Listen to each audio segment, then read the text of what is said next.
नमस्कार, knockingnews.com में आपका स्वागत है। मैं हूं गिरिजेश वशिष्ठ। आप नहीं, अब आपके साथ में जो बैठे हैं, अगर साथ में नहीं कोई बैठा है तो आप ही।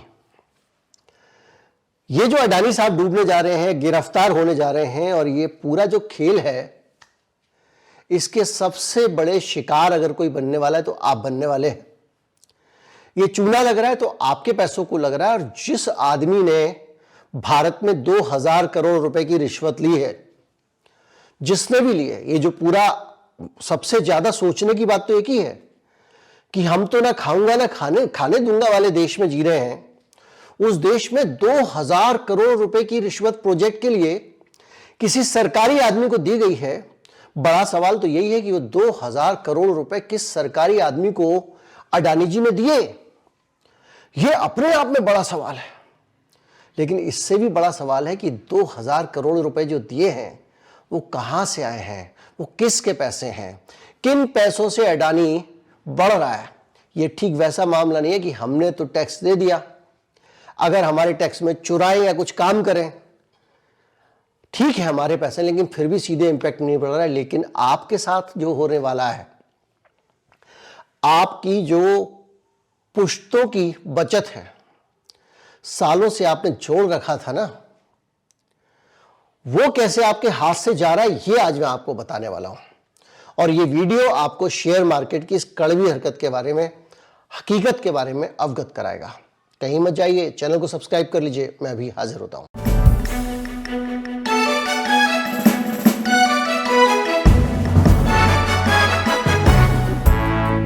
एक फिल्म आई थी स्पीड 2, आप में से ज्यादातर लोगों ने देखी होगी। उसको पहले एक स्टार चैनल होता था, स्टार टीवी, उसमें बहुत आती थी, स्टार मूवीज, स्टार सिनेमा पे।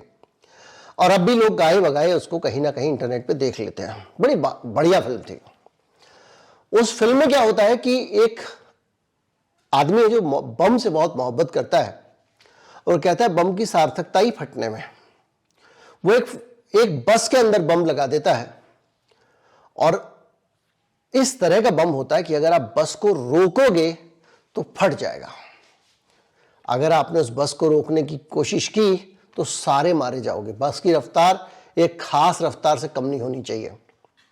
उसी तरह से ये जो अडानी नामक बम जो है, भारत के निवेशकों के गले में बांध दिया गया है कि जरा भी हिलने डुलने की कोशिश करेंगे या बोलेंगे तो इस बम से वो उड़ जाएंगे। हम और आप वो निवेशक हैं जिनके गले में ये बम बंधा हुआ है।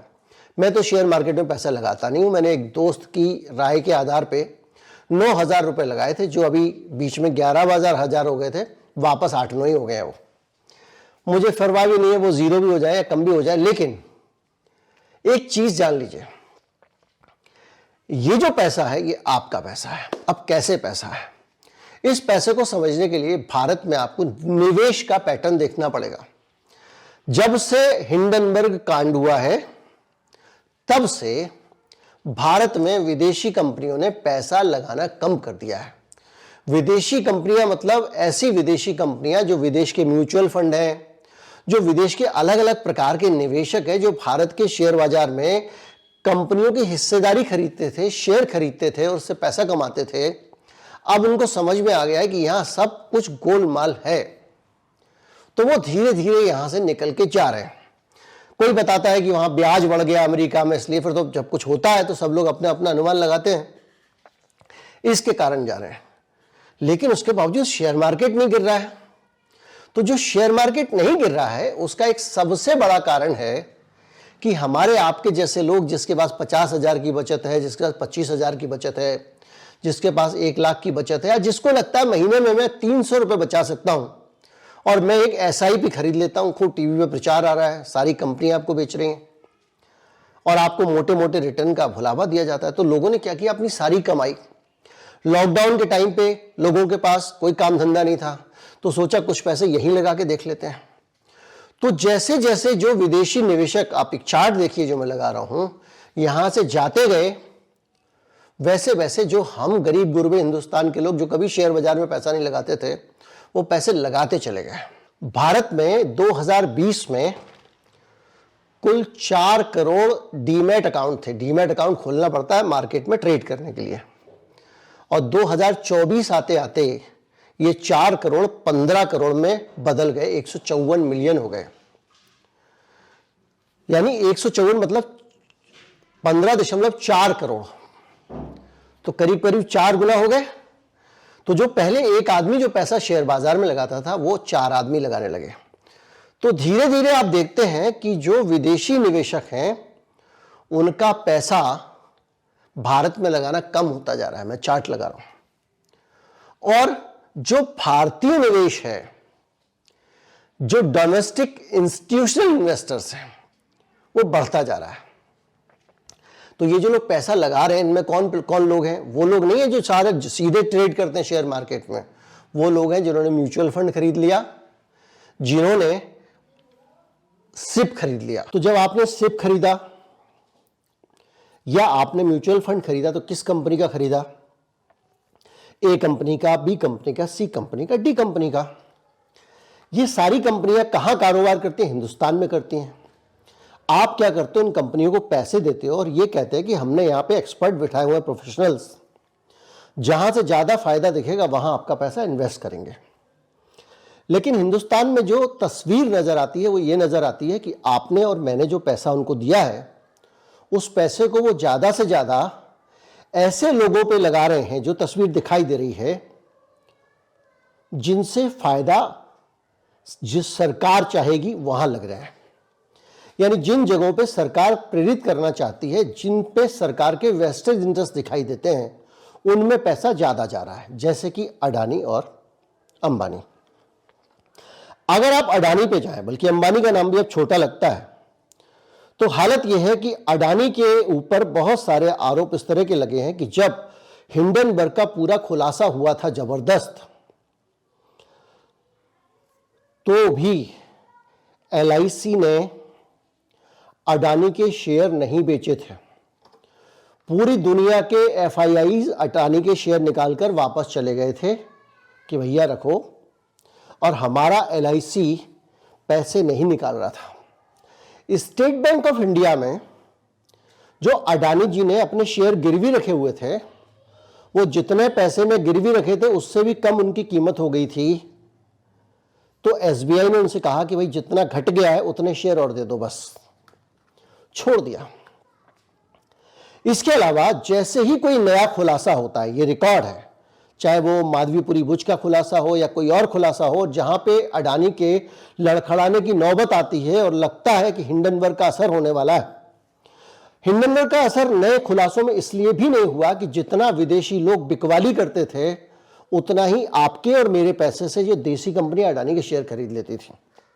एक आंकड़ा आपको बताता हूं, 2023 तक एलआईसी का अडानी ग्रुप की 7 कंपनियों में टोटल निवेश 38,471 करोड़ रुपए था। मार्च 24 तक यह निवेश बढ़ गया। इतने सारे झटके जिस कंपनी को लगे हों, जिसके रोज रोज खुलासे हुए हों, जिसके खिलाफ श्रीलंका में खुलासा होता है कि वहां वो घोटाला करके प्रोजेक्ट ले रहे हैं, जिसके खिलाफ बांग्लादेश में होता है, जिसके खिलाफ ऑस्ट्रेलिया तमाम तौरों पे हो रहा है, कीनिया में पब्लिक सड़क पे निकल आई और कॉन्ट्रैक्ट कैंसिल हुए हैं, उस देश उस कंपनी के अंदर एलआईसी का निवेश बढ़ जाता है। 7 कंपनियों में कुल निवेश 38,471 करोड़ था, जो 59% बढ़ के 61,210 करोड़ रुपए हो गया 2024 तक। एक साल के अंदर 59% निवेश अडानी की कंपनियों में हुआ।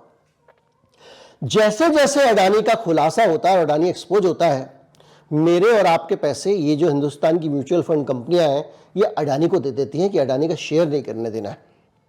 इसके अलावा अडानी इंटरप्राइजेस का अगर अकेले अकेले देखें तो 8,495 करोड़ रुपए का निवेश था एलआईसी का इसमें 2023 तक, जो सीधे 8,000 से लेकर 14,305 करोड़ रुपए हो गया। अडानी पोर्ट्स में 22,450 करोड़ रुपए से यह बढ़ के 22,777 करोड़ हो गया। तो कुल मिला के जो तस्वीर दिखती है वो दिखती है कि इस बार भी अगर अडानी जी फंसते हैं, जैसे कि बात हो रही है अमेरिका में उनको जेल हो जाएगी साहब, उनके खिलाफ गंभीर आरोप हैं, तो क्या होगा? ये अडानी की बस रुकेगी तो ब्लास्ट होगा और मैं ही उड़ जाऊंगा। यानी ऐसा समझिए कि आतंकवादी ने अपनी छाती पे छोटे छोटे बच्चे बांध रखे हैं कि अगर तुम गोली मारोगे तो पहले बच्चा मरेगा। आड़ नहीं लेते बच्चे की। इस तरह भारत की जनता, भारत की आबादी की अडानी ने आड़ ली हुई है। और जब भी ऐसा कुछ मामला होता है बेशर्म की तरह खड़े हो जाते हैं, इंडियन इन्वेस्टर डूब जाएगा, ये हो जाएगा, वो हो जाएगा, वो जॉर्ज सोरोस की साजिश हो रही है, वो फलां का ये हो रहा है, विक्टिम कार्ड। जैसे मोदी जी की कोई आलोचना करे तो मोदी विरोधी है, ये तो दुश्मनी है हमारा, हमसे चिढ़ता ही है, ये तो बुरा आदमी है ही, ये कभी चाहेगा ही नहीं कि हमारी तारीफ करे, इसलिए बुरा ही कर रहा है, बात खत्म। तो जैसे ही कुछ होता है तो देखिए भारतीय निवेशक खतरे में है, भारतीय निवेशकों के साथ ये होने वाला है, भारतीय निवेशक डूब जाएंगे वरना हमको छोड़ दो। तो कुल मिला के ये वो पूरी सिचुएशन है, इसमें हम ट्रैप हो चुके हैं। हमको बचाएगा कौन? आज तो राहुल गांधी ने अपनी प्रेस कॉन्फ्रेंस में और भी गंभीर बात कही। उन्होंने कहा कि मोदी जी पूरी तरह से अडानी के कब्जे में हैं, वो अलग अलग राज्यों के मुख्यमंत्रियों को तो गिरफ्तार कर सकते हैं। मेरे दूसरे चैनल पर पूरी प्रेस कॉन्फ्रेंस पढ़िए, लेकिन अडानी को गिरफ्तार नहीं कर सकते। अडानी चाहेगा तो मोदी रहेगा, नहीं चाहेगा तो नहीं रहेगा। मोदी का अस्तित्व अडानी के कारण है, अडानी का अस्तित्व मोदी के कारण नहीं है। आप उस बयान का हिस्सा सुनिए जो बहुत गंभीर बात कर रहा है। तो शुरुआत वहां से है, अडानी जी को अरेस्ट कीजिए, उनका इंटेरोगेशन कीजिए और फिर जो भी इसमें इन्वॉल्व है पकड़िए। और एंड में मैं आपको बता रहा हूं नरेंद्र मोदी जी का नाम निकलेगा, क्योंकि बीजेपी की पूरी फंडिंग, पूरा फंडिंग स्ट्रक्चर इस व्यक्ति के हाथ में है। इसीलिए प्रधानमंत्री चाहे भी कुछ नहीं कर सकते हैं। एक प्रकार से अडानी जी ने हिंदुस्तान को हाईजैक कर लिया है, हिंदुस्तान अडानी जी के ग्रिप में है। इसलिए उनके हिंदुस्तान के एयरपोर्ट्स, पोर्ट्स, डिफेंस इंडस्ट्री, ये पार्टनरशिप है। एक तरफ नरेंद्र मोदी जी और एक तरफ अडानी जी। और मैं आपको यहां कह रहा हूं कि नरेंद्र मोदी जी अडानी को अरेस्ट नहीं कर सकते हैं। कैपेबिलिटी नहीं है हिंदुस्तान के प्रधानमंत्री की कि वो अडानी जी को अरेस्ट करें, क्योंकि जिस दिन उन्होंने अडानी जी को अरेस्ट किया उस दिन वो भी जाएंगे। हाँ Sanjeev. Rahul ji, you've been raising this issue relentlessly over past many months, but nothing has happened. So how do you intend to? How do you intend to? In India, nothing is happening. No, you're misunderstanding. Let me complete the question. So how do you intend to intensify this demand of yours, and also whether you've been demanding more scrutiny by the Parliament of Indian institutions? So how do you? No, you're missing the point. See. It is not that nothing has happened. The Prime Minister's credibility has been destroyed. Right? We are working. We know that there is going to be no government institution that is going to help put. कुल मिला के जो situation है वो अपने आप में हमारे लिए अलार्म क्रिएट करती है। भारत के लोगों ने अपनी सारी बचत इस शेयर बाजार में SIP के जरिए, म्यूचुअल फंड के जरिए इसलिए नहीं लगाई थी कि उसका इस्तेमाल सरकार के किसी पसंदीदा उद्योगपति के हित में होगा। क्योंकि जो परिस्थितियां हैं, जिस तरह के जोखिम अडानी के साथ जुड़े हुए हैं, जिस तरह के झटके लगातार अडानी को लग रहे हैं, उसके बावजूद अगर हिंदुस्तान, आप सोचिए जब हिंडनबर्ग आया था उस स्तर पे आज तक नहीं पहुंच पाई है कंपनी वापस। और जब इतना सच है तो उस कंपनी में पैसा क्यों लगा रहा है म्यूचुअल फंड, ये बड़ा सवाल है। वो कहेंगे हमारा प्रोफेशनल डिसीजन है, हम भी कहेंगे हाँ ये आपका प्रोफेशनल डिसीजन है, लेकिन हमारा ये एनालिसिस है, हम अनुमान लगाने के लिए स्वतंत्र हैं। हम ये पूरा हमारा प्योर अनुमान है।